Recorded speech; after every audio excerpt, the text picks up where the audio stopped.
کہ हमें आका करीम अलैहिस्सलाम के साथ कितनी मोहब्बत है। और एक बात को याद रखिए, पाकिस्तान अल्लाह के राजों में से एक राज है और इस मुल्क खुदादाद के अंदर अल्लाह ने ऐसा खमीर भी जो है बोया है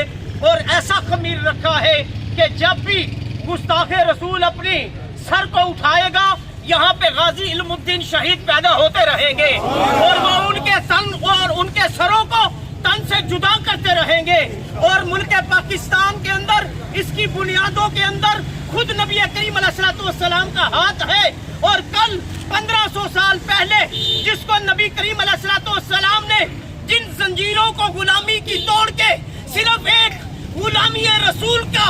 दर्स दिया था और सहाबा ने अपनी जिंदगियां नबी अलैहिस्सलाम के कदमों पे कुर्बान की थी, आज अल्हम्दुलिल्लाह इसी पाकिस्तान के अंदर हजूर पाक सल्लल्लाहु अलैहि वसल्लम के जाननशीन अंजुमन सरफरोशान इस्लाम के बानियों सरपरस्ती आला हजरत रियाज अहमद गौर शाही ये पैगाम दे रहे हैं, आपके दिलों के अंदर हमने नूर और एक ऐसी फौज उतारी, अनकरीब आप देखोगे कि वो फौज सबसे आला वरफा होगी जो नूरी होगी, जो नूरियों के साथ मेरा शाही मेरा शाही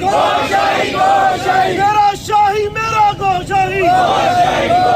तो हजरत गिरामी कादर वो नूरी फौज ऐसी होगी जिनके सीनों पे इसमें ज़ात जगमगा रहा होगा और वो रसूलुल्लाह के कदमों पे अपनी जानें कुर्बान करेंगे।